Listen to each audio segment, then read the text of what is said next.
इस समय प्रार्थना में जाएंगे। परमेश्वर पिता का धन्यवाद करेंगे आज के सुंदर सुबह के लिए। परमेश्वर का धन्यवाद करेंगे बीते सप्ताह के लिए कि पूरे सप्ताह प्रभु की संगति में संडे से लेकर संडे तक रहने पाए। और एक फिर से परमेश्वर ने एक नए दिन, नए सुबह और नए अपने दिवस को हमारे जीवन में दिया है। इसके लिए हम परमेश्वर का धन्यवाद करते हैं। अपनी आंखों को बंद करेंगे, प्रार्थना करेंगे। हालेलुया। सेनाओं के यहोवा परमेश्वर, हम तेरा धन्यवाद करते हैं क्योंकि तू अनादिकाल से अनंत काल तक राज्य करने वाला हमारा परमेश्वर है। तेरे निकट 1000, तेरे दाहिने 10,000 गिरते लेकिन कोई तुझ तक नहीं पहुंच पाता, क्योंकि तू सर्वशक्तिमान है मेरे परमेश्वर यहोवा। प्रभु तू अपने डरवैयों के चारों ओर अपने दूतों को भेजकर रक्षा रखवाली करता है और परमेश्वर अपने लोगों को आशीष देता है।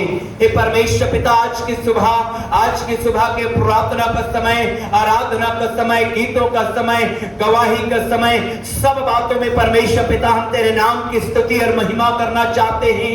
हे खुदा परमेश्वर, हमारे बीच में त्रिएक प्रभु पिता पुत्र पवित्र आत्मा हमारे मध्य में उपस्थित हो और अपने आत्मा को चलायमान होने दे। तेरा आत्मा परमेश्वर पिता यहाँ पर भरपूरी के साथ काम करे।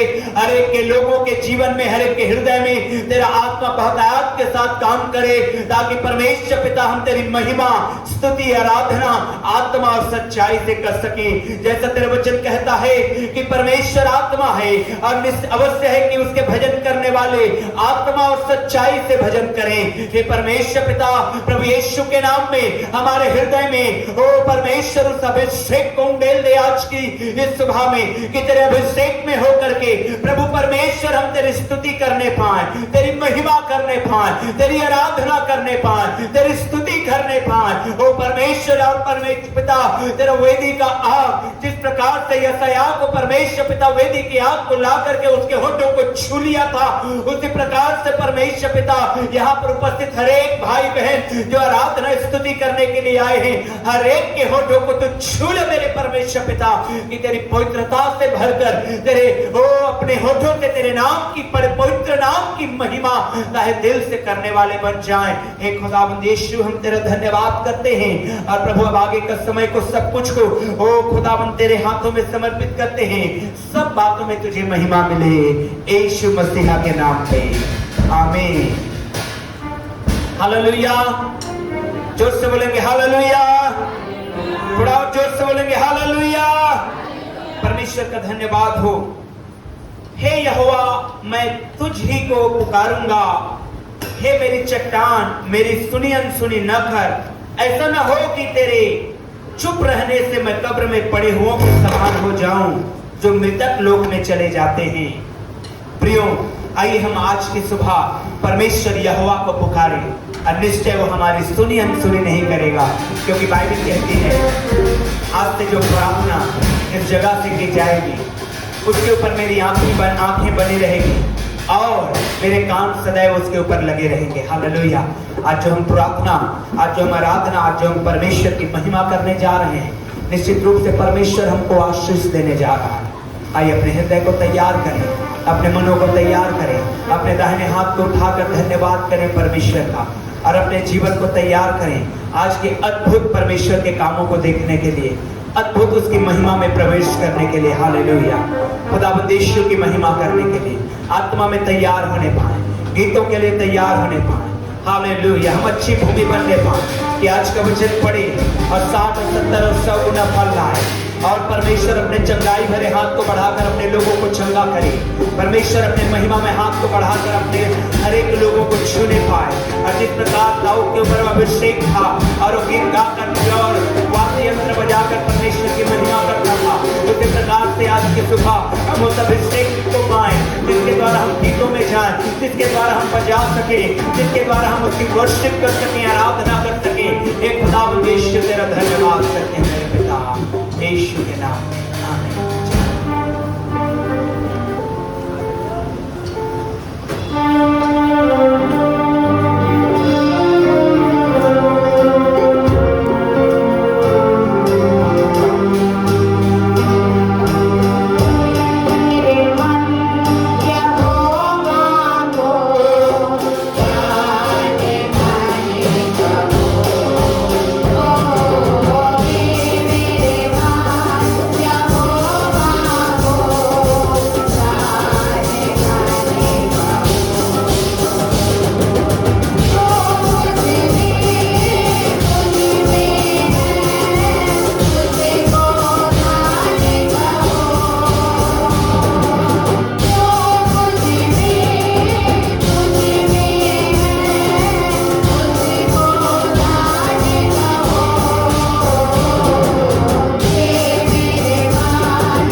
मुझ में है उसके पवित्र नाम को धन्य कहे। मेरे प्रियो, जो कुछ हम में है, जो कुछ भी हमें आज की सुबह पाया जाता है, उसको याद करते हुए अपने परमेश्वर को धन्यवाद दें। हो सकता है आज आप में से बहुत से होंगे जो बड़ी बड़ी आशीषों की कामनाएं कर रहे होंगे, लेकिन यदि आप छोटी छोटी आशीषों में परमेश्वर के साथ ईमानदार रहेंगे, मैं और आप छोटी छोटी आशीषों में परमेश्वर के साथ विश्वास से होकर रहेंगे, उसको धन्य कहेंगे, उसको धन्यवाद देंगे, तो परमेश्वर बड़ी बड़ी आशीषों से भरेगा और परमेश्वर अपने अनुग्रह को हमारे जीवन में उंडेलता जाएगा। मेरे प्रियो, और आज का समय है कि और बहुतायत हम अपने परमेश्वर के अनुग्रह को अपने जीवन में लें। और जब हम स्तुति आराधना में आगे बढ़ते हैं, परमेश्वर के साथ हम एक मन एक आत्मा हो, हम सब कलीसिया एक मन एक चित होकर हम अपने परमेश्वर को पुकारे, ताकि आज की सुबह परमेश्वर जैसे चाहता है परमेश्वर इस स्थान में काम करे।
जोरदार तालियों के साथ अपने जीवित परमेश्वर की महिमा करेंगे। हमने गीत में गाया कि स्तुति के योग्य यीशु को आभारी दिल से आराधना, महिमा के योग्य यीशु को संपूर्ण आत्मा से आराधना। मेरे प्रियो, जब हमारा मन तैयार ना हो, जब हमारा शरीर साथ ना दे, जब हम अंदर से खुश ना हो, लेकिन तो भी जब हम अपने परमेश्वर की स्तुति आराधना करते हैं तो वाकई वो परमेश्वर बंधनों को तोड़ता है, आजादी देता है, रोगों से चंगाई देता है। वो परमेश्वर हर एक वो बड़े बड़े काम मेरे और आपके जीवन में करता है जो हमें अपनी दृष्टि से असंभव लगता है। इसलिए इस समय परमेश्वर ने हमें स्तुति के लिए दिया, आराधना के लिए दिया। पूरे मन से, पूरी सच्चाई से आज की सुबह हम अपने परमेश्वर की स्तुति आराधना करें और परमेश्वर निश्चय आपको अपने अनुग्रह से भरेगा। वो बड़े बड़े काम आपके जीवन में करेगा कि आप बड़ी बड़ी गवाहियों के साथ खड़े हो और परमेश्वर की महिमा हो। जब एक और गीत को हम गाते हैं, हमारे साथ जुड़िए, तालियों को बजाइए और बड़े आनंद के साथ इस गीत के द्वारा हम अपने जीवित परमेश्वर पिता की महिमा करेंगे। Come on.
राजाओं का राजा है, वो प्रभुओं का प्रभु है।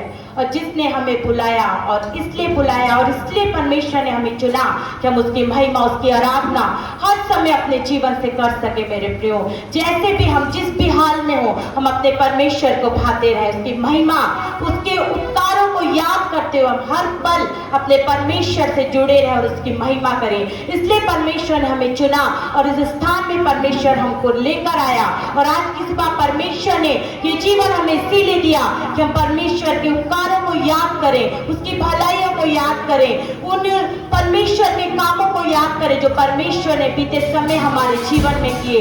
यदि परमेश्वर का अनुग्रह मेरे और आपके जीवन में ना होता तो आज हम यूं ही भटक रहे होते, हमारे जीवन में कोई शांति नहीं होती, कोई आशा नहीं होती, कोई होप नहीं होती। लेकिन उस परमेश्वर ने अपने अनुग्रह से हमें उस शांति को दिया, उस आनंद को दिया और उस आशा को दिया कि हम अपने आप को अनंत जीवन के लिए तैयार करते हुए हम अपने परमेश्वर पिता की महिमा कर सके। आइए एक बार फिर से हम अपने स्थानों पर खड़े होंगे और जब हम आराधना के दूसरे भाग में बढ़ते हैं हम अपने आप को तैयार करेंगे, हम पूरी तौर से अपने आप को तैयार करेंगे, अपने परमेश्वर के हाथों में अपने आप को सौंपेंगे। और जब हम आराधना में बढ़ते हैं तो आज की सुबह परमेश्वर का आत्मा आपको छुए, परमेश्वर का आत्मा आपसे बात करे, परमेश्वर का आत्मा जैसे चाहे वैसे वो अपनी महिमा को मेरे और आपके जीवन से ले। मेरे प्रियो, हम अपने आप को तैयार करें और इस गीत के द्वारा हम अपने परमेश्वर पिता की महिमा करें।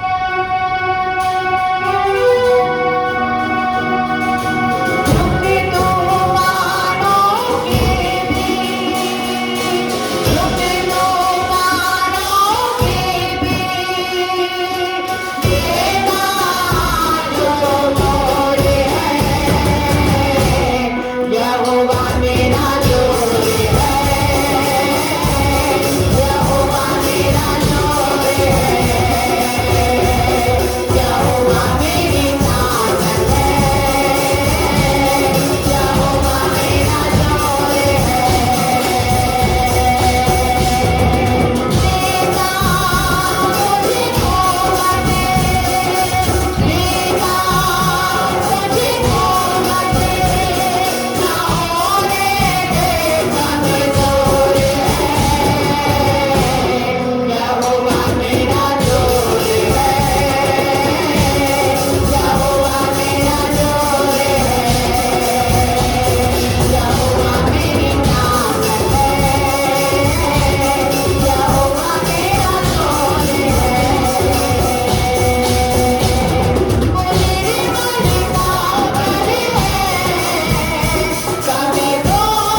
यीशु की महिमा करने के लिए हालेलुया। परमेश्वर पिता की स्तुति करने के लिए हालेलुया। ओ खुदावंद यीशु तेरी महिमा हो, खुदावंद यीशु तेरी महिमा हो, खुदावंद यीशु तेरी महिमा हो हालेलुया। आइए अपने हाथों को खोलकर परमेश्वर की स्तुति करें, परमेश्वर का धन्यवाद करें, परमेश्वर की महिमा करने पाए हालेलुया। ओ धन्यवाद यीशु, धन्यवाद यीशु हालेलुया।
Jesus, hallelujah.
आइए इस समय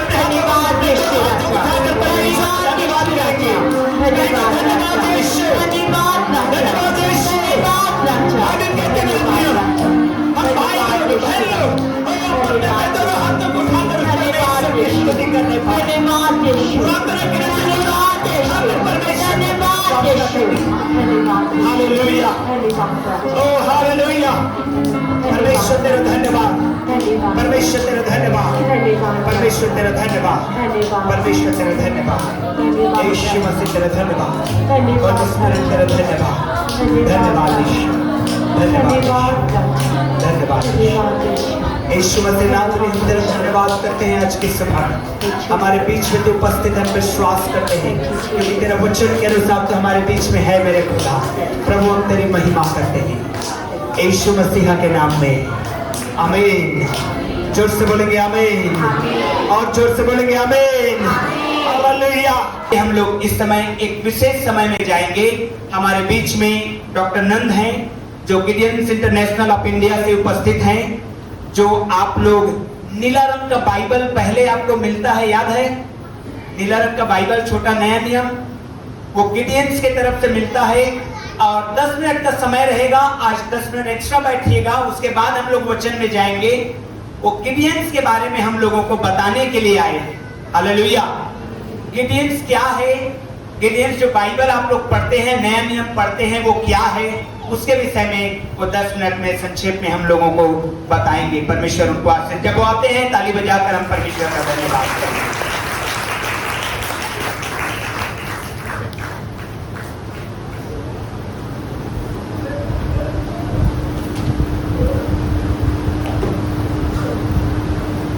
भाई क्यों खड़े हो?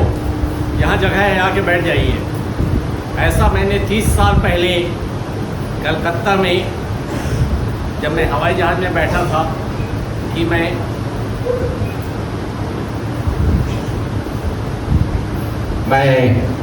विनती करना चाहूँगा। जब मैं बिना माइक के बोल रहा हूँ तो वो आखिरी भाई जो बिना टोपी पहने हुए हैं, क्या आप मेरी आवाज़ सुन सकते हैं? धन्यवाद। मैं परमेश्वर को धन्यवाद देता हूँ कि मैं 74 वर्ष का हो चुका हूँ और मैं आशा रखता हूँ कि मेरी आवाज़ आखिरी बेंच तक जा रही होगी। मैं इसको इसलिए करना चाहता हूँ क्योंकि मैं जवानों को एक दिलासा देना चाहता हूँ कि यदि आप परमेश्वर की आशीष में जीते हैं तो आपकी आवाज़ उतनी ही बुलंद होगी कि यंत्रों की ज़रूरत नहीं होगी। आज से 30 साल पहले सिंगापुर में मसीही अगुओं की ट्रेनिंग के लिए जाने का अवसर हिंदुस्तान से हम लोग 6 लोगों को मिला। आपकी आदत शायद इसकी है, इसलिए मैं इसी में बोल दे रहा हूँ। तो हम 6 भाई जा रहे थे और मैं उसमें बैठा था। मेरे बाजू से एक जवान आके खड़ा हुआ। मैंने उससे कहा, हे भाई तू खड़ा क्यों है? मैं 1992 में। बोले मेरे को अभी तक मेरी सीट नहीं बताई गई है। मैंने कहा कोई बात नहीं, अभी बैठ जाइए। बाद में हम बैठे, पता लगा वो भाई भी आसाम से था, उसका नाम था नाथ, और वो जा रहा था वहीं जहां मैं भी जा रहा था, क्योंकि वो भी एक चुना हुआ जवान था जो लगभग 30 और 32 साल का था। हम वहां गए और बाद में उस जवान से मेरी मुलाकात जब होती रही तब पता लगा कि वो एक भूगर्भ शास्त्री जवान था आसाम का। भूगर्भ शास्त्री माने जो जमीन के अंदर की गहराई में पाए जाने वाली चीजों के बारे इंजीनियर हैं जो जानते हैं। उसने बताया कि वो आसाम में 350 परिवार के एक कबीले के सरदार का एक लौता बेटा था। वो ये कि उस जमाने में, जो बुजुर्ग हैं वो जानेंगे, उस जमाने में आसाम और उधर नेपा जो बोलते हैं उत्तर का क्षेत्र, मिजोरम और नागालैंड, उधर उस किनारे में अल्फा उग्रवादी हुआ करते थे, जैसा हम लोग आतंकवादी बोलते हैं। ये शिक्षित लड़का था और उनकी विचारधारा में चला गया और इसलिए ये उनका एक अगुवा बन गया और पुलिस के साथ छद्मवेश में मारपीट करना, धावा करना और जैसे आतंकवादी करते हैं उसमें शामिल था। स्वाभाविक है कि चोट लगी, अस्पताल जाने की नौबत आई तो करता क्या, सरकारी अस्पताल जा नहीं सकता था, प्राइवेट में डर था कि पुलिस पकड़ लेगी, इसलिए छिप के वो एक रोमन कैथोलिक अस्पताल में जाता है और वहां एक हफ्ता बिताता है। हफ्ता बीतने के बाद जब उसकी छुट्टी होती है तब वो घर चला जाता है। पर इस बीच में एक बड़ा अद्भुत बात हुई ये कि जब वो अस्पताल में भर्ती था तो वहां उसके पलंग के बाजू से जो लॉकर होता है मरीज के सामान रखने का, उसमें एक ऐसी पुस्तक थी और वो वहां बैठे बैठे पढ़ने लग गया। उसको जब भी मौका लगता पढ़ लेता था। शिक्षित था, ज्ञानवान था, उसकी बातों से बड़ा अच्छा लगा और उसने उस पुस्तक को चुरा कर अपने साथ घर ले गया और पढ़ने लगा। पुस्तक को पढ़ते पढ़ते वो प्रभु यीशु मसीह के बारे जाना, क्योंकि इस पुस्तक में प्रभु यीशु मसीह के बारे लिखी हुई थी। और जब वो पढ़ता है और विश्वास करने लगता है तो पवित्र आत्मा उसकी सहायता करता है और पढ़ते पढ़ते वो यीशु मसीह को अपना उद्धारकर्ता स्वीकार स्वयं कर लेता है। न किसी पास्टर, न किसी प्रचारक और न किसी और दूसरे व्यक्ति के द्वारा, अपने आप ये पुस्तक उससे बातें करती है और वो स्वाभाविक रूप से यीशु मसीह को ग्रहण करता है। कबीले का बेटा था, कबीले के सरदार को अपने बेटे को अपने कबीले से और अपनी धन संपत्ति से निकालना पड़ा।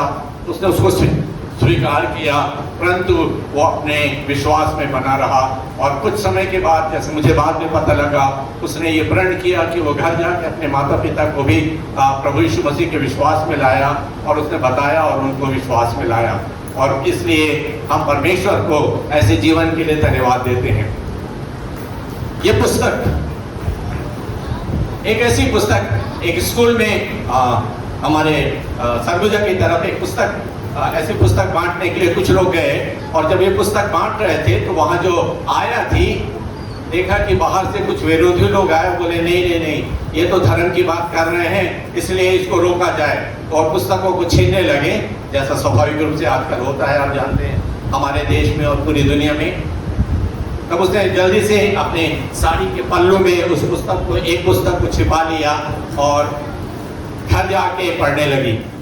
वो पढ़ने लगी और पढ़ते पढ़ते उस पुस्तक ने उसके दिल में काम किया और वो छिपाई हुई पुस्तक को पढ़ते पढ़ते प्रभु यीशु मसीह के पास आ गई। उसे लगा कि नहीं, यीशु मसीह के बारे जानना चाहिए। आसपास के मसीहियों से पूछा, पासवानों के पास गए, कलीसिया में गई और तब जाकर वो प्रभु यीशु मसीह की पहचान में आ गई। यहाँ भी पुस्तक ने उससे बातें की।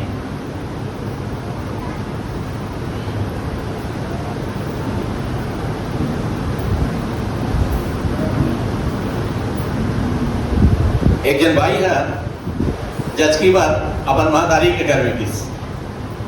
जब अपने महतारी के घर में गिस कि जज के करा ली तो हुई से कि ऊपर दाई दादा मन कहीं बेटा ऊपर का खोली है, एक खाली है, वहाँ किरायादार ली से, वो किरायादार है तो चल जिसे तह रबे तह जाके वहीं वो कमरा सफाई कर ले। तो वो किस ऊपर घर सफाई करे लगी।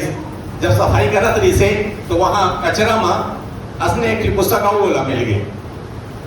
बोला 28 पढ़े लगी और ये बाई जोरी से बादारी, उनका नाम अनीता है, अनीता चौहान।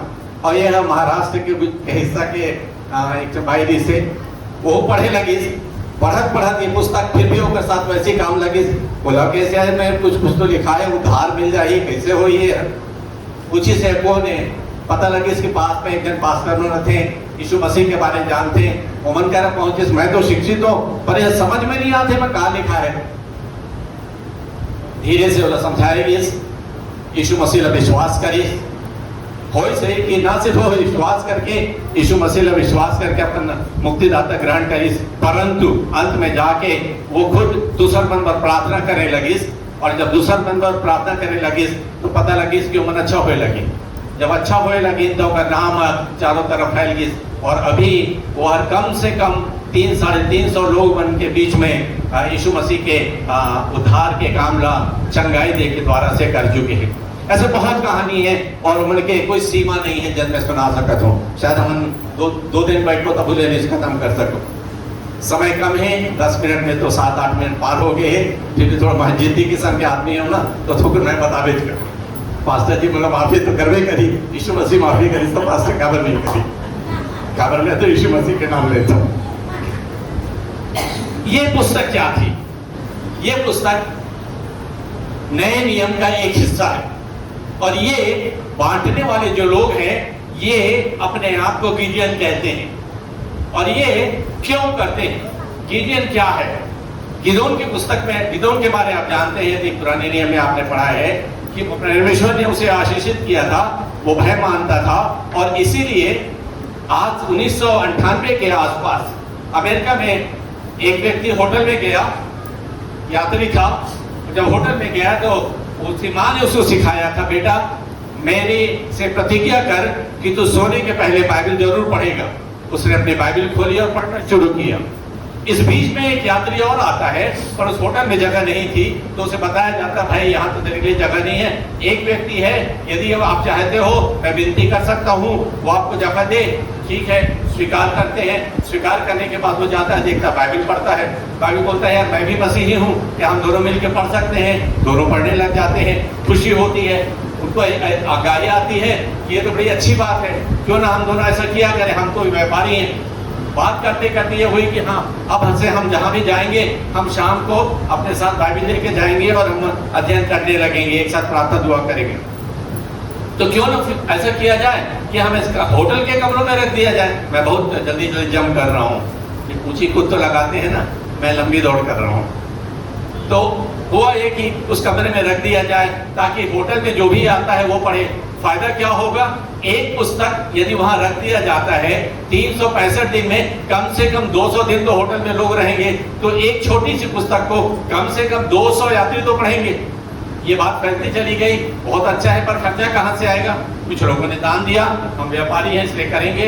बाद में कलीसियाएं ने कहा कि नहीं आप अच्छा काम कर रहे हैं, इससे लोगों की भलाई हो रही है, उन्होंने योगदान देना शुरू किया और तब से इन लोगों के साथ कलीसिया की सहभागिता हो गई। अब प्रश्न ये हुआ कि भाई हम ये जो काम कर रहे हैं क्या करें? तो 3 व्यक्ति मिले, वो तीनों मिले ऐसा करते हैं, हम घुटनों पे जाते हैं, हम प्रार्थना करेंगे और जिस किसी को हमारे इस कार्य के लिए एक नाम आ जाएगा हम उस नाम को रख लेंगे। एक जन प्रार्थना करने लगते हैं तीनों, एक जन बोलता है गिदोन अर्थात गिडियन। इसलिए उस समय से इस झुंड का नाम या इस काम को करने वाले लोगों का नाम हो गया गिडियंस। ये गिडियंस अमेरिका में शुरू हुआ, परंतु 100 साल से अधिक समय से हमारे भारत देश में है और अभी 200 से ज्यादा देशों में ये काम गिडियन लोग पाए जाते हैं। परंतु ये गिडियन जो है ये है कौन? गिडियन वो व्यक्ति हैं जो व्यवसायी हैं, जो अपनी कमाई करते हैं, जो अपना खर्चा खुद उठाते हैं, जो प्रभु यीशु मसीह को जानते हैं, उस पे पूरा विश्वास करते हैं और ये मानते हैं कि ये जो पुस्तक है ये परमेश्वर की ओर से रचित पुस्तक है। क्योंकि यशायाह के अनुसार से उसमें कहा है मेरा वचन जो है वो कभी भी खाली वापस नहीं आएगा। जैसे वर्षा गिरती है, फसल उग जाती है, खाने वाले को बीज और खाने वाले को भोजन और बोने वाले को बीज देती है, वैसे ही मेरा वचन होगा। और उसी विश्वास पे ये गिडियन की स्थापना हुई, यशायाह 55:9 और 10 के अनुसार थे। तब इन लोगों ने क्या किया, इन लोगों ने कहा कि हम ऐसा करते हैं कि जो जो ऐसा करेंगे वो करेंगे, और इसलिए तब से ये हुआ। परंतु गिदोन जो था वो तंबू में रहता था, इसलिए हम अपने झुंड का नाम गिदोन कोरबा कैंप कहते हैं, तंबू में रहने वाले। इसलिए जहां भी गिडियन की संस्था पाई जाती है, ये कैंप कहलाता है, कोरबा कैंप है जिसमें गिडियन के लोग हैं। और ये कौन लोग हैं? ये मेरे जैसे लोग हैं जो स्वयं अपनी कमाई करते हैं, जो परमेश्वर को जानते हैं, जो परमेश्वर पर पूरा विश्वास करते हैं और विश्वास करते हैं कि ये अपने आप बात करता है, परमेश्वर स्वयं बात करता है अपने वचन के द्वारा से।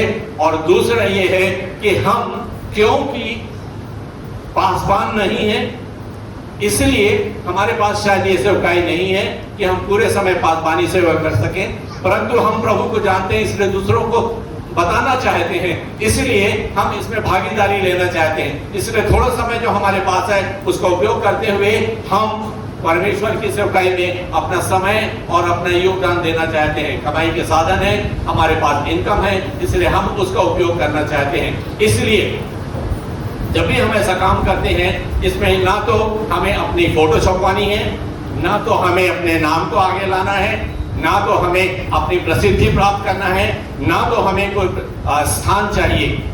मैं पिछले 36 साल से कोरबा में गिडियन के कैंप में रहा हूँ, तब इसकी शुरुआत हुई थी।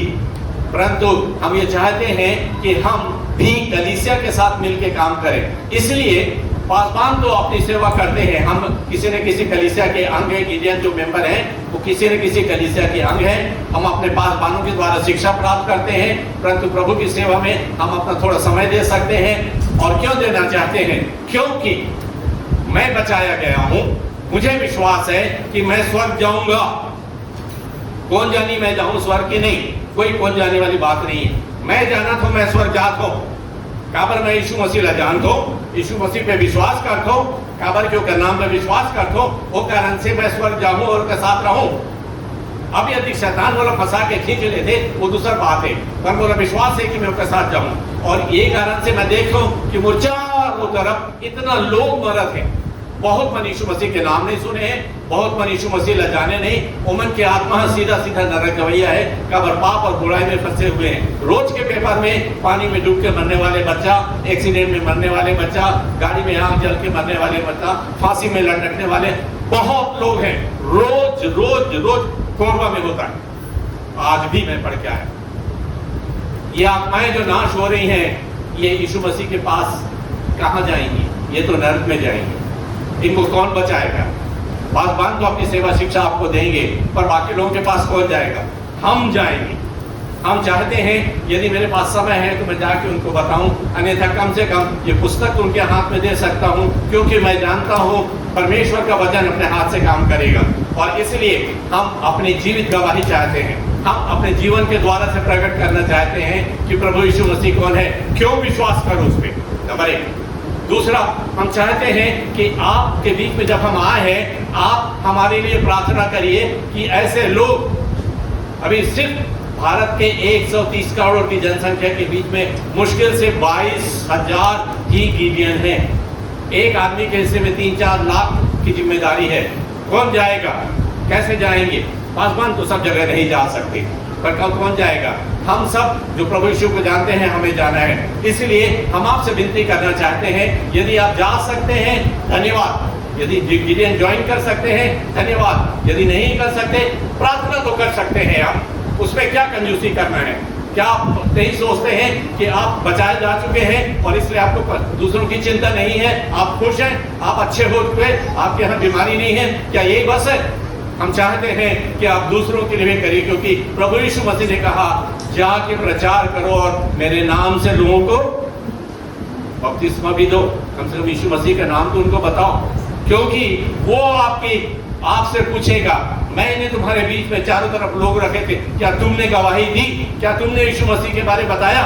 यदि नहीं बताएंगे तो यिर्मयाह की पुस्तक के अनुसार से आप जिम्मेदार हैं उस आत्मा के नाश होने के लिए। और हम नहीं चाहते कि हम ऐसा गुनाह करें, हम चाहते हैं कि ये बात हो जाए। मेरी विनती है, आप हमारे लिए 3 काम करिए। पहली बात, हमें अपनी प्रार्थनाओं में याद करिए। दूसरी बात, यदि आपके बीच में कुछ ऐसे लोग हैं जिनके दिलों में बोझ है, जो व्यवसाय करते हैं, अपना खर्चा खुद उठा सकते हैं, चाहे आने जाने का, हमारे बीच में लोग आते जाते हैं, हम कहीं भी जाते हैं, हम अपना खर्चा खुद उठाते हैं, हम अपनी पब्लिसिटी नहीं चाहते, हम यीशु मसीह का नाम चाहते हैं। हम चाहते हैं कि आप हमारे लिए दूसरी बात प्रार्थना करिए। तीसरी बात हम चाहते हैं कि हम आपको बताना चाहते हैं कि कोरबा में कई लाख हम बांट चुके हैं। पिछले साल भारत देश में 1 करोड़ से ज्यादा पुस्तकें बांटी गई हैं। दुनिया के हिसाब तो छोड़ दीजिए, 200 देश है, पर ये एक पुस्तक 40 रुपए की होती है छपाई की, ये मुफ्त में तो नहीं आता। कौन देगा, कौन बांटेगा? इसलिए हम कलीसियाओं में आते हैं इन्हीं 3 कारणों से। एक, आप हमारे लिए प्रार्थना करिए। दूसरा, हमको ऐसे व्यक्ति चाहिए जो हमारे साथ मिलकर इस गिडियन की सेवकाई में शामिल हो सके। गिडियन हम पुरुषों को कहते हैं, उनकी पत्नियों को हम ऑक्सिलरी कहते हैं, जो उनके लिए प्रार्थना करती हैं, अगुवाई करती हैं। और तीसरा, हम चाहते हैं कि यदि आपके दिल में है तो आप इसके छपाई के लिए दान दीजिए। हम आपको वायदा करते हैं, हम आपको बताना चाहते हैं कि जबकि मैंने पहले बताया है कि हम अपना खर्चा खुद उठाते हैं, हम इसके लिए दिए गए दान का एक नया पैसा भी अपने लिए काम में नहीं लाते हैं, क्योंकि परमेश्वर ने हमें दिया है, परमेश्वर ने हमें सामर्थ्य दी है, योग्यता दी है, बुद्धि दी है। और आप में से बहुत सारे ऐसे हैं जिनके पास ये समय है, आप पासवानी से कहीं नहीं कर सकते, परंतु आप इसमें योगदान दे सकते हैं। पैसा दें कोई बात नहीं दे सकते कोई बात नहीं, प्रार्थना तो कर ही सकते हैं आप। सो प्लीज इस बात में हमारी अगुवाई करिए कि हम सचमुच में गिडियन की सेवा में आगे बढ़ सके। बहुत कहानियां हैं, समय कम है, परंतु मैं आशा रखता हूं कि मेरी ये ललकार आपके लिए आशीषित होगा कि आपके आसपास यदि कोई ऐसे लोग हैं जो किसी कारण से प्रभु यीशु मसीह के बारे जाने बिना मौत की गोद में समा जा रहे हैं, कौन जिम्मेदार होगा? प्रभु के सामने आप क्या गवाही देने को तैयार हैं? प्रभु मुझे समय नहीं मिला, मैं क्या करता? प्रभु मेरे पास तो पैसा नहीं था, मैं तो दे भी नहीं सकता। प्रभु मेरे पास तो समय भी नहीं था कि मैं प्रार्थना कर सकता, मदद करना तो दूर की बात है। कौन जाएगा? मैं विनती करता हूँ, आप स्मरण रखिए कि आपको प्रभु ने हर एक को अपनी जीवित गवाही बनाई है, सिर्फ हमारी नहीं, बालबानों की नहीं और दूसरे लोगों की नहीं, परंतु हर व्यक्ति जो प्रभु यीशु मसीह को जानता है गिडियन की सेवा में किसी न किसी प्रकार से शामिल हो सकता है। तो उदारता से दान दीजिए, दिल खोल के प्रार्थना करिए और अपनी जिंदगी के द्वारा से एक आखिरी वाक्य जो मैं कहना चाहता हूँ, मैंने पास्टर जी को इशारा किया था, पास्टर जी ने सोचा कि शायद मैं इसके लिए बात करना चाह रहा हूँ, मैं गवाही देना चाह रहा था। पास्टर जी क्या मैं 2 मिनट ले सकता हूँ? पास्टर जी बहुत अच्छे हैं, विनती सुन लेते हैं, क्योंकि यीशु मसीह के चेले हैं, वो भी हमारी विनती सुनता है ना, यदि आप दिल की सच्चाई से मांगे। मैं जवानों को छोड़ता नहीं, मेरी आदत है, जवान बच्चों को तो मैं पकड़ के रखता हूँ, ठीक है। मैं 2 सलाह देना चाहता हूँ। एक जो मेरी अपनी गवाही है, मैं पासवान का बेटा हूँ, मैं आँख का डॉक्टर हूँ और परमेश्वर की आशीष से मैं कोरबा में 45 साल से बिता चुका हूँ, है ना। मेरी उम्र 74 साल हो चुकी है और सारी आशीषें परमेश्वर से मैंने पाई। और उसका एक गूढ़ रहस्य है, एक रहस्य ये है कि मैं कभी भी इतवार को प्रभु के मंदिर में उपस्थित होना नहीं छोड़ता। एक, यदि मेरी परीक्षा भी है 2 बजे से, तो भी मैं इतवार को आराधनालय में आके शामिल होता हूँ, क्योंकि मैं विश्वास करता हूँ कि रात भर की पढ़ाई व्यर्थ, यदि प्रभु चाहे तो मुझे आखिरी में जाते जाते 1 या 2 प्रश्न बता दे जिसको मैं पढ़ के जाता हूँ। और मेरे साथ ये हुआ, जब मैं कॉलेज में क्लास में पढ़ता था तो मैं साइकिल से कुदूदंड में चर्चा अटेंड करता था, साइकिल में बैठता था, पुस्तक खोलते हुए पढ़ते चला जाता था और पूरे साल भर तक जो आखिरी प्रश्न मैंने पढ़ा वही क्वेश्चन में था। तो 100% तो मिलना ही है, कौन रोक सकता है? ठीक है, यदि परमेश्वर आपके साथ है तो आपके 3 घंटे की पढ़ाई का कोई मतलब नहीं। प्रभु से मांगिए, वो आपको ठीक उसी बिंदु पे पहुंचाएगा। बेटा ये बिंदु देख ले, बनावट देख ले और वो याद रहेगा। नंबर 1। दूसरा, मैंने सुना है और अधिकांश मसीहियों के बीच में जाता हूँ, मुझे खुशी होती है पर दुख से मिला हुआ, खुशी होती है पर दुख से मिला हुआ, क्योंकि हम सब अपनी चंगाई की ही परमेश्वर को धन्यवाद देना चाहते हैं। आप में से कितने हैं जिन्होंने आज तक अपने दुखों के लिए परमेश्वर को धन्यवाद दिया? कृपया हाथ उठाइए। धन्यवाद आप लोगों को, बहुत धन्यवाद। मसीही जीवन सिर्फ अच्छा होना और सिर्फ प्राप्त करना और सिर्फ तंदुरुस्त बने रहने का जीवन नहीं है। अब आप तैयार हो जाइए, दूसरा आगमन आ रहा है, प्रभु का समय आ रहा है, आप सताए जाएंगे, आपको कष्ट सहना पड़ेगा। कष्ट सहने के लिए तैयार रहिए, दुख उठाने के लिए तैयार रहिए और उस दुख के लिए परमेश्वर को धन्यवाद देना सीखिए। सिर्फ दुख उठाने से काम नहीं होगा, उस दुख को परमेश्वर के लिए धन्यवाद दीजिए, क्योंकि यीशु मसीह ने दुख उठाकर हमारे लिए छुटकारा और अनंत जीवन दिया है। इसलिए हम भी तैयार हो जाएं कि जब हम पे दुख आए हम परमेश्वर को धन्यवाद दें, क्योंकि तभी हम प्रभु की आवश्यकता को महसूस करते हैं। हमारे पास सब भरा पूरा रहता है, छोड़ने का करे रहे, सब बढ़िया चला थे, प्रभु की कृपा है। प्रभु की कृपा तो दुष्ट के साथ भी रहती है ना। हम लोगों को प्रभु ने चुना है कि हम उसके लिए दंड उठाएं, अपना सलीब उठाकर प्रभु यीशु मसीह के पीछे चलना है। सो दुखों के लिए भी परमेश्वर को धन्यवाद दें। मैं अपने हर दुख के लिए परमेश्वर को धन्यवाद देता हूँ, क्योंकि तब मैं महसूस करता हूँ कि प्रभु मुझे याद दिलाता है कि मुझे उसकी आवश्यकता है, और इस कारण से मैं प्रभु को सचमुच में अपने सारे हृदय से धन्यवाद देता हूँ। आप सबों को बहुत धन्यवाद, पासवान आपको बहुत धन्यवाद। मैंने जरूरत से ज़्यादा समय लिया है आपका, परंतु मैं आशा रखता हूँ कि प्रभु के राज्य में समय की कमी नहीं है ना। धन्यवाद। जोरदार ताली बजाएंगे परमेश्वर की महिमा के लिए। डॉक्टर नंद के लिए मैं फिर से रिपीट करूंगा, डॉक्टर नंद के लिए उन्होंने कहा कि मैं पास्टर का बेटा हूं, और उन्होंने ये गवाही दिया कि मैं रविवार को चर्च जाना, हालेलुया, रविवार को चर्च आने की जो आशीषें हैं वो डॉक्टर नंद ने बताया हमें, और इसीलिए परमेश्वर ने उनको ब्लेस किया, डॉक्टर बनाया। मेरे ख्याल से बेटी और दामाद भी डॉक्टर हैं जो देहरादून में हैं। पिछले साल उनसे मुलाकात हुई थी गिडियंस के इस मीटिंग में, और बहुत ही अच्छे प्रभु के लोग हैं, वे लोग भी देहरादून में पाए जाते हैं। परमेश्वर का धन्यवाद। मेरे प्रियो, आइए इस समय हम लोग जल्दी से परमेश्वर के वचन में जाएंगे और हम परमेश्वर का धन्यवाद भी करेंगे गिडियन इंटरनेशनल इन इंडिया के लिए, जो हम पहली बाइबल लगभग मैं अपने इस सेवकाई में मैं जानता हूं, जो पहली बाइबल मैं आप लोगों को देता हूं वो 99% वो गिडियन इंटरनेशनल का बाइबल रहता है। हालेलुया। और मैं हमेशा ये कहता हूं कि ये आपके लिए फ्री है। जो नया नियम जो आपको मिलता है वो आपके लिए फ्री होता है, लेकिन वो आप तक फ्री पहुंचता है, लेकिन उसके पीछे किसी ने अपना रुपया लगाया है। और उन्होंने बताया कि एक नया नियम को छापने में 40 रुपए लगते हैं, लेकिन हमारे पास वो फ्री में आता है। तो वे ये बात को बता रहे थे कि प्रार्थना करिए, दान दीजिए, ताकि हम ऐसे बाइबल को छाप सकें और औरों तक ये बाइबल पहुंच सके। हालेलुया। परमेश्वर का धन्यवाद करेंगे। आइए जल्दी से मरकुस रचित सुसमाचार को निकालेंगे, ज्यादा समय मैं नहीं लूंगा आप लोगों का। और मरकुस रचित सुसमाचार और उसके 11 अध्याय, और हम लोग पढ़ेंगे 17 वचन को। 12 वचन से पढ़ते जाइए तो अच्छा से समझ में आएगा। मरकुस रचित सुसमाचार 11 अध्याय उसके 12 वचन से पढ़ते जाइए। दूसरे दिन जब वे बैतनिया से निकले हाँ। तो उसको भूख लगी। वह दूर से अंजीर का एक हरा पेड़ देखकर निकट गया कि क्या जाने उसमें कुछ फल पाए, पर पत्तों को छोड़ कुछ न पाया, क्योंकि फल का समय ना था। इस पर उसने उससे कहा, अब से कोई तेरा फल कभी ना खाए।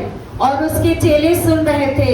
फिर वे यरूशलेम में आए और वह मंदिर में गया और वहाँ जो लेन देन कर रहे थे उन्हें बाहर निकालने लगा जी। और सरापों के पीड़े और कबूतर बेचने वालों की चौकियां उलट दी और मंदिर में से किसी को बर्तन लेकर आने जाने न दिया और उपदेश करके उनसे कहा, क्या यह नहीं लिखा है, क्या यह नहीं लिखा है कि मेरा घर सब जातियों के लिए प्रार्थना का घर कहलाए। हालेलुया। क्या ये नहीं लिखा है कि मेरा घर सब जातियों के लिए प्रार्थना का घर कहलाए। Praise the Lord. लेकिन इससे पहले क्या हो रहा था, जब आप पूरे लय व्यवस्था की किताब को पढ़ते हैं तो बाइबल बताती है कि उस तंबू में या मंदिर में, जो बाद में तंबू को मंदिर बनाया गया राजा सुलेमान के द्वारा, तो पुराने नियम में हम पाते हैं कि वहां पर बलिदान चढ़ाया जाता था। वहां पर पाप बलि, दोष बलि, मेल बलि, तरह तरह के बलिदान चढ़ाया जाता था। लेकिन यीशु मसीह आज अचानक से आके कह रहे हैं, क्या ये नहीं लिखा है कि मेरा घर सब जातियों के लिए प्रार्थना का घर कहलाएगा? Hallelujah, hallelujah. प्रियो, पहले ये बलिदान चढ़ाया जाता था, लेकिन आज यीशु मसीह को अचानक क्या हुआ कि वो यीशु मसीह कह रहे हैं कि ये घर अब बलिदान का घर नहीं परंतु प्रार्थना का घर कहलाएगा। एक बहुत बड़ा परिवर्तन प्रभु यीशु मसीह ला रहे हैं। इसी को नए नियम और पुराने नियम के बीच का परिवर्तन कहा गया है। पुराने नियम में जो व्यवस्था थी बलिदान चढ़ाने की, किसी ने कोई पाप किया तो उसके लिए बलिदान चढ़ाएगा, किसी ने कोई पाप किया तो फलाना बलिदान चढ़ाएगा, किसी ने कोई और पाप किया तो उसके लिए यह बलिदान चढ़ाएगा। ये पूरे लय व्यवस्था को जब आप पढ़ते जाएंगे तो आपको मिलेगा कि फलाना पाप के लिए फलाना बलिदान, फलाना पाप के लिए फलाना बलिदान, और ये लिस्ट बना करके परमेश्वर ने दिया है।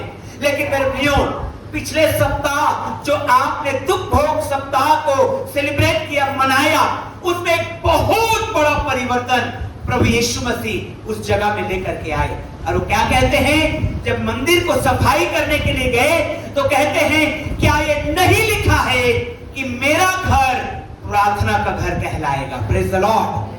और इसके बाद प्रेरितों के काम को आप निकालिए, प्रेरितों के काम, और उसका मैं निकाल रहा हूं आप लोगों के लिए। प्रेरितों के काम 3 अध्याय को निकालिए। चेले इस बात को समझे, लेकिन विश्वासियों को इस बात को समझना अभी भी है। हालेलुया। 3 अध्याय के 1 वचन को पढ़िए कोई। पतरस और यूहन्ना तीसरे पहर प्रार्थना के समय मंदिर में जा रहे थे। जा रहे थे? मंदिर। किसके समय में? प्रार्थना के समय में। हालेलुया। फिर से पढ़िए, क्या लिखा है? पतरस और यूहन्ना तीसरे पहर प्रार्थना के समय मंदिर में जा रहे थे। हालेलुया। यीशु मसीह यही चाहते थे। यीशु मसीह के बलिदान के द्वारा जो बलिदान का भवन था, जहां पर राजा सुलेमान ने शुरू किया बलिदान चढ़ाना। मालूम है, सुलेमान ने इतना बलिदान चढ़ाया था, बाइबल कहती है कि लोगों ने गिनना छोड़ दिया। इतना सैक्रिफाइस, इतना जानवरों का बलिदान चढ़ाया। उसके बाद जो राजा हुए, उसके बाद जो लोग हुए, उसके बाद जो प्रजा के लोग हुए, जितने भी पाप करते थे, हर साल बलिदान और बलिदान और बलिदान चढ़ाते जाते थे। यीशु मसीह जब इस संसार में आए, उन्होंने कहा, यह लिखा है कि मेरा घर अब बलिदान का घर नहीं, प्रार्थना का घर कहलाएगा। हालेलुया। चेले इस बात को समझे। विश्वासियों को आज इस बात को समझना होगा। चर्च, कई बार आप जब चर्च में आते हैं, कई बार जब आप कलीसिया में आते हैं, रविवार का दिन आते हैं, तो आप अभी भी अनजाने में ही सही वो पुराने नियम की बातों में जी रहे हैं। क्या कहते हैं? फलाना काम हो जाएगा ना तो मैं फलाना ऑफरिंग दूंगा चर्च में। बेटा का नौकरी लग जाएगा ना तो मैं ये काम करूंगा चर्च के लिए। आप अभी भी पुराने नियम में। परमेश्वर का भवन प्रार्थना का भवन है। हालेलुया। आप यहां प्रार्थना करिए और लेके जाइए उस आशीष को। Praise the Lord. जोर से बोलिए, praise the Lord. Hallelujah, hallelujah. आप ये मन्नत मत मानिए, ये मन्नत का सब जगह नहीं है। बीते दिनों एक बहन से मेरी बात हो रही थी कि भैया, हम लोगों ने तो पिछले समय में जब मसीह में नहीं आए थे तो हमने मन्नत माना है कि फलाने जगह बकरा चढ़ाएंगे, फलाने जगह मुर्गी चढ़ाएंगे, फलाने जगह लड्डू बांटेंगे। मेरे प्रियो, यदि आप उनमें से एक हैं तो मैं आपको एक समाचार देना चाहता हूं। यीशु मसीह ने कहा, मेरा घर अब बलिदान का घर नहीं, प्रार्थना का घर कहलाएगा। Hallelujah, hallelujah.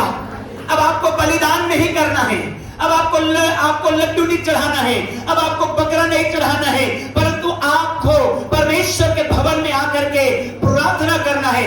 पतरस और यूहन्ना और कलीसिया ये बात समझ में आई और इसलिए जब 3 बजा शाम के सैक्रिफाइस के समय शाम को बलिदान चढ़ाया जाता था, सुबह अलग बलिदान चढ़ाया जाता, दोपहर में अलग बलिदान चढ़ाया जाता, शाम को अलग बलिदान चढ़ाया जाता। शाम के बलिदान के समय में पतरस और यूहन्ना मंदिर में जा रहे हैं। क्या करने के लिए जा रहे हैं? प्रार्थना करने के लिए। क्यों? क्योंकि उन्होंने समझ गया कि यीशु मसीह इब्रानियों के पत्र में जैसा वचन में लिखा है, हमारे लिए वो मेमना भी है और हमारे लिए वो याजक भी है। Praise the Lord. और आपके बदले उसने सारे बलिदान को चढ़ा दिया है। Praise the Lord. ताली बजाइए प्रभु यीशु मसीह के लिए। आपके लिए उसने सारे बलिदान को चढ़ा दिया है। आपके लिए कोई भी बलिदान बाकी नहीं रहा है जो आपको चढ़ाना है। सिर्फ एक काम करना है और वो है अपना जीवन प्रभु यीशु मसीह को समर्पित करना है। क्योंकि बाइबल कहती है जो कोई उस पर विश्वास करेगा वो नाश नहीं होगा। Hallelujah, hallelujah. यदि आप प्रभु यीशु मसीह में शुरुआती आ रहे हैं और आपने मन्नत माना है बाहर में कहीं आप पर, तो मेरे प्रियो मैं आपको बताना चाहता हूं यीशु मसीह आपके सारी मन्नतों को पूरा कर दिया है। Praise the Lord. अब आपको मन्नत के लिए आपको जाना नहीं है, आपको प्रभु यीशु मसीह के पास आना है। और कैसे काम को हुआ मैं आपको थोड़ा सा जल्दी में लेकिन थोड़ा सा मैं आपको बताना चाहता हूं कि कैसे प्रभु यीशु मसीह ने इस काम को पूरा किया है। लय व्यवस्था की किताब को निकालिए 16 अध्याय को। लय व्यवस्था का किताब 16 अध्याय को निकालिए। देखिए साल में एक बार जिस समय यीशु मसीह को बलिदान चढ़ाया गया, क्रूस पर चढ़ाया गया, उसी समय में मेरे प्रियो साल में एक बार महायाजक जो है क्या होता था मैं बताते जाता हूं। देखिए 17 वचन को पढ़िए, 16 अध्याय का 17 वचन को पढ़िए, क्या लिखा हुआ है। जब हारून प्रायश्चित करने के लिए पवित्र स्थान में प्रवेश करे, तब से जब तक वह अपने और अपने घराने जल्दी पढ़ते जाइए। और इस्राएल की सारी मंडली के लिए प्रायश्चित करके बाहर न निकले, तब तक कोई मनुष्य मिलाप वाले तंबू में या उस मंदिर में। पहले मिलाप वाला तंबू था, जब मूसा के दिनों में मिलाप वाला तंबू था, क्योंकि घर किसी का नहीं था परमानेंट, क्योंकि वो लोग मिस्र की गुलामी से निकले थे और तंबू में रहा करते थे, तो उसको मिलाप वाला तंबू कहा गया। बाद में राजा सुलेमान के द्वारा परमेश्वर के लिए एक भव्य मंदिर बनाया गया। तो जब तक वो बलिदान न चढ़ा ले तब तक कोई भी व्यक्ति उस मंदिर के अंदर में प्रवेश ना करे। हालेलुया। यानी कि महायाजक अकेले जाए बलिदान चढ़ाने के लिए। कैसे जाए? जोर से बोलिए, कैसे जाए? अकेले जाएगा बलिदान चढ़ाने के लिए। यीशु मसीह में हम इसका परिपूर्णता को देखते हैं। यीशु मसीह में हम यूहन्ना के सुसमाचार 20वें अध्याय को निकालिए। यूहन्ना के सुसमाचार 20 अध्याय। लय व्यवस्था 16 अध्याय निकाले रहिएगा, यूहन्ना 20 अध्याय निकाले रहिएगा। जल्दी से, बहुत जल्दी मैं आपको बताऊंगा। 20 अध्याय निकालिए, यूहन्ना के सुसमाचार उसका 20वें अध्याय, और आप पढ़िएगा आप 11 वचन से। परंतु मरियम रोती हुई, जल्दी पढ़ते जाइए, कब्र के पास ही थी। हाँ। बाहर खड़ी रही और रोते रोते कब्र की ओर झुककर तो स्वर्गदूतों को उज्जवल कपड़े पहने हुए एक को सिराहने और दूसरे को बताने बैठे देखा, जहाँ यीशु का शव रखा था। उन्होंने उससे कहा, हे नारी, तू क्यों रोती है? उसने उससे कहा, वे मेरे प्रभु को उठा ले गए और मैं नहीं जानती कि उसे कहाँ रखा है। यह कहकर वह पीछे मुड़ी और यीशु को खड़े देखा, पर न पहचाना कि यह यीशु है। यीशु ने उससे कहा, हे नारी, तू क्यों रोती है, किसको ढूंढती है? उसने माली समझकर उससे कहा, हे महाराज, यदि तू उसे उठा ले गया है तो मुझे बता कि उसे कहाँ रखा है, मैं उसे ले आऊंगी। यीशु ने उससे कहा, मरियम। उसने पीछे मुड़कर उससे इब्रानी में कहा, रब्बुनी अर्थात हे गुरु। यीशु ने उससे कहा, मुझे मत छू। हालेलुया, हालेलुया, मुझे मत छू, क्योंकि मैं जब तक पिता के पास ऊपर नहीं, अब तक पिता के पास ऊपर नहीं गया, परंतु मेरे भाइयों के पास जाकर उनसे कह दे कि मैं अपने पिता और तुम्हारे पिता, अपने परमेश्वर और तुम्हारे परमेश्वर के पास वापस जाता। हालेलुया। जब एक महायाजक साल में एक बार सारी इजरायली प्रजा के पाप का बलिदान को लेकर के, मेमने को लेकर के, उसके ऊपर हाथ रख करके पापों का अंगीकार करता था और बलिदान को चढ़ाने के लिए वो अकेले जाता था महापवित्र स्थान में। यीशु मसीह शुक्रवार के दिन अपने आप को मेमने के रूप में कलवरी के क्रूस में बलिदान होने दिए, अपने लहू को लिए हुए अकेले हम सबके मन्नतों को पूरा करने के लिए, हम सबके पापों की क्षमा को पाने के लिए, हालेलुया, अकेले यीशु मसीह ने कहा, मुझे मत छू, क्योंकि अब तक मैं मेरे परमेश्वर, तुम्हारे परमेश्वर, मेरे पिता और तुम्हारे पिता के पास वापस नहीं गया। और मालूम है आपको, मैं आपको फिर से बताना चाहता हूं, यीशु मसीह जी उठने के बाद 2 बार स्वर्ग गए। कितने बार गए? जोर से बोले, कितने बार गए? ये जगह में पहली बार गए, बहुतों को मालूम ही नहीं है। ये एक महायाजक के रूप में यीशु मसीह हमारे पापों की क्षमा के लिए अकेले, क्योंकि यीशु मसीह का वचन कहता है इब्रानियों की पत्री में, जो मूसा ने मिलाप वाला तंबू बनाया था, वो स्वर्ग में जो दिखा था उसी को उसने पृथ्वी में बनाया था। मनुष्य जो है महायाजक हर साल जाता था, लेकिन सबके पाप के क्षमा के लिए यीशु मसीह एक बार और सर्वदा के लिए उस महापवित्र स्थान में जा रहा है जो स्वर्ग में है।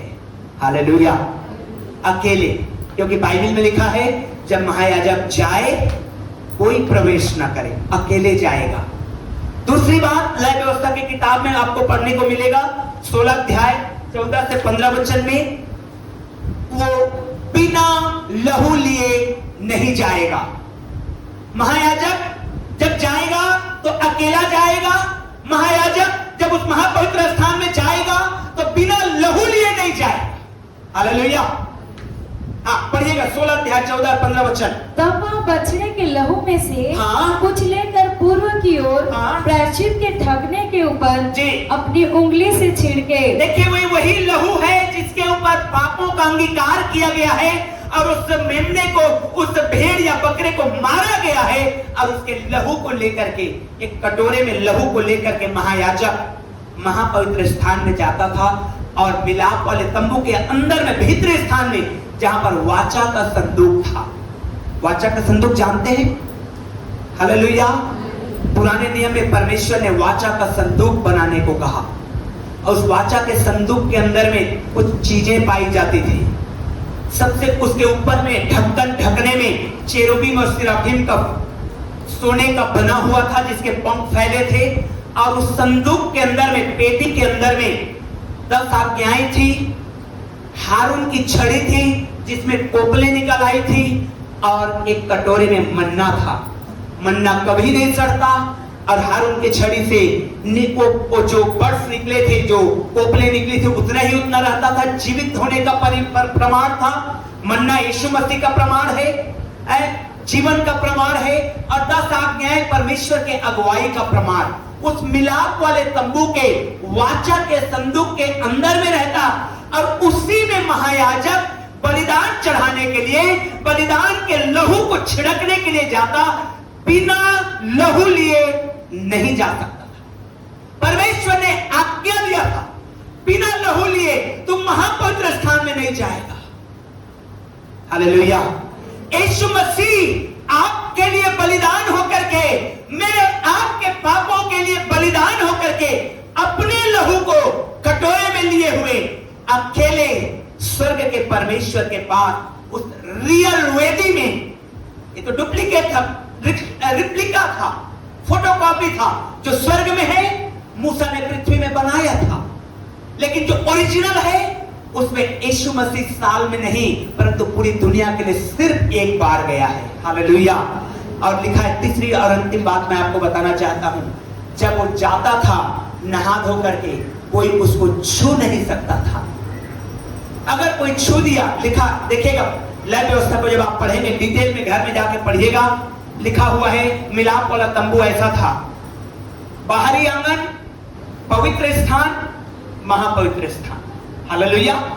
बाहरी आंगन सबके लिए था, पवित्र स्थान में सुबह शाम याजक जो या महायाजक रोज दिया जलाने आते, रोज उस मेज में रोटी रखने आते परमेश्वर के लिए। हालेलुया। लेकिन महापवित्र स्थान में सिर्फ एक बार, साल में सिर्फ एक बार, वो भी महायाजक ही उस स्थान में प्रवेश करता था, अकेले लहू लिए हुए। और जब वो हौदी से, कांसे का हौदी बना हुआ था मिलाप वाले तंबू के बाहर, उसमें वो नहा करके वो अंदर जाता था, और जैसे ही वो नहा करके निकला, कोई उसको छुएगा नहीं, क्योंकि अगर कोई छू देगा तो अपवित्र हो जाएगा। हालेलुया। यीशु मसीह ये तीनों रिक्वायरमेंट को पूरा कर रहा है, और इसलिए वो कहता है आज के बाद, इस सीजन के बाद, ये समय के बाद मेरा घर बलिदान का घर नहीं रहेगा, मेरा घर प्रार्थना का घर रहेगा। क्यों? क्योंकि मैं उस परमेश्वर के जो रिक्वायरमेंट है, जरूरत है, मनुष्य के पाप के बदले लहू का बहाना जरूरी है, उस लहू को आखिरी बार और सबके लिए बहाया जा रहा है। Praise the Lord. Hallelujah, hallelujah, जोर से बोलिए हालेलुया। इसलिए उसने कहा मरियम से, मुझे मत छू। क्यों? क्योंकि मैं अभी तक अपने परमेश्वर और तुम्हारे परमेश्वर, अपने पिता और तुम्हारे पिता के पास वापस नहीं गया। उसके बाद, उसी के तुरंत बाद थोमा को कहता है, थोमा इधर आ, देख यहां पर पंजर लगाया था, छू के देख, उंगली डाल के देख। क्योंकि वो यीशु मसीह आप सब के लिए, हम सब के लिए वो बलिदान को, लहू को छिड़क करके आए हैं। और उसके बाद जो स्वर्गारोहण हुआ 500 लोगों के बीच में, सब लोगों के सामने, और यीशु मसीह स्वर्ग में उठा लिए गए। हालेलुया। तब स्वर्गदूतों ने कहा, जैसा तुम उसको जाते हुए देख रहे हो वैसा वो फिर से आने वाला है। Praise the Lord. हालेलुया। लेकिन मेरे प्रियो, इस वचन के भेद को समझिए। अब से मेरा घर बलिदान का घर नहीं, प्रार्थना का घर कहलाएगा। क्यों? क्योंकि यीशु मसीह सारे बलिदान को पूरा कर दिया। यीशु मसीह पाप का बलिदान, यीशु मसीह गिल्ट का बलिदान, यीशु मसीह अनमेल मिलाप का बलिदान, सब बलिदान, जितने भी बलिदान के विषय में लय व्यवस्था 1 से लेकर 6 अध्याय तक में लिखा हुआ है, सारे बलिदानों को यीशु मसीह ने पूरा कर दिया। और इसलिए वो हमारे लिए आखिरी और अंतिम और सुप्रीम और वही एकमात्र परमेश्वर और आशा है, और उसके ऊपर विश्वास करने के द्वारा आपकी सारी मन्नतें पूरी हो जाती है। Hallelujah, hallelujah. आपकी प्रार्थनाएं उसी के नाम से स्वीकार की जाती है। और अब बलिदान नहीं, अब प्रार्थना परमेश्वर चाहता है। हालेलुया। उसने, यीशु ने कहा मेरा घर प्रार्थना का घर कहलाएगा। चेले इस बात को समझ गए। उन्होंने दोबारा बलिदान लेके नहीं गया। पतरस बलिदान लेके कभी नहीं गया। यूहन्ना बलिदान लेके कभी नहीं गया। चर्च कभी भी बलिदान लेके नहीं गया कि अरे हमने ये पाप कर दिया तो ये बलिदान है। नहीं, प्रार्थना करने के लिए गए। हालेलुया। वो मंदिर का पर्दा ऊपर से नीचे तक फट गया। बलिदान का काम पूरा हो चुका है। मेरे प्रियो, आज की सुबह जो मैं बताना चाहता हूं, कितनी भी परेशानी क्यों ना रहे, आपको ये जो छत्तीसगढ़ी कहते हैं ना बदनाम, उसकी जरूरत नहीं है। आपको जरूरत है प्रार्थना की। हालेलुया।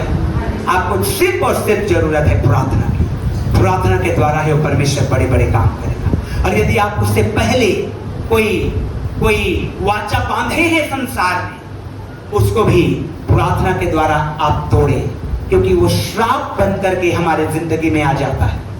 उस श्रापों को भी तोड़ना है यीशु मसीह के द्वारा। हालेलुया, जोर से बोलिए हालेलुया।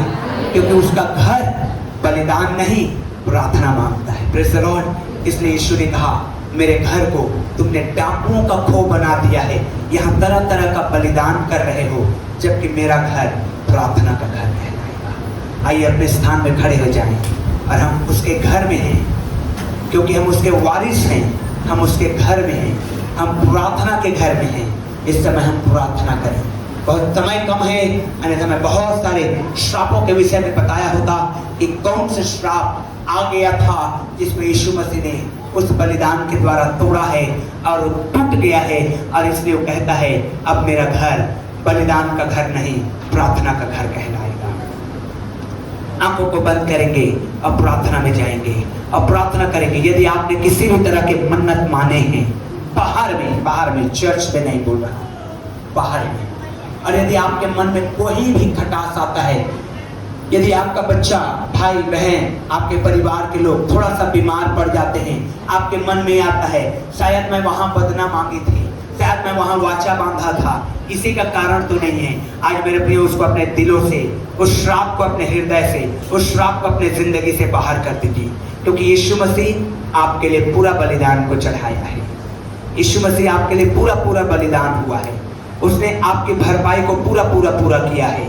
हालेलुया। अपने दाहिने हाथ को उठा लेंगे हम लोग इस समय, और ऐसे लोग ही उठाइएगा जो शायद मसीह में आने से पहले इस तरह से वाचा बांधे थे और आपको मन में खटकता है।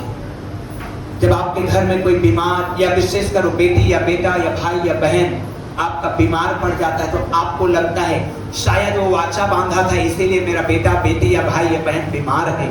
नहीं मेरे प्रियो, उस शैतान के उन बंधनों से आप आजाद हुए। यीशु के नाम के द्वारा आप आजाद हुए और आप प्रार्थना करिए और कहिए यीशु मसीह से कि यीशु मसीह तू मेरा बलिदान है, तू मेरे लिए बलिदान हुआ है। तेरा लहू मुझे शुद्ध कर देता है, तेरा लहू मेरे सारे पापों को ढांप देता है, तेरा लहू सारे बलिदान को पूरा कर देता है।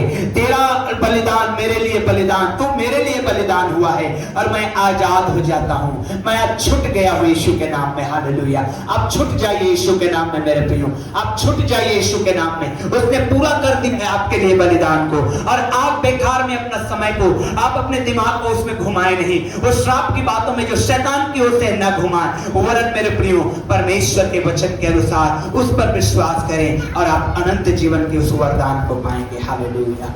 खुदावंद यीशु तेरा धन्यवाद, खुदावंद यीशु तेरा धन्यवाद, तेरी महिमा करते हैं मेरे परमेश्वर पिता।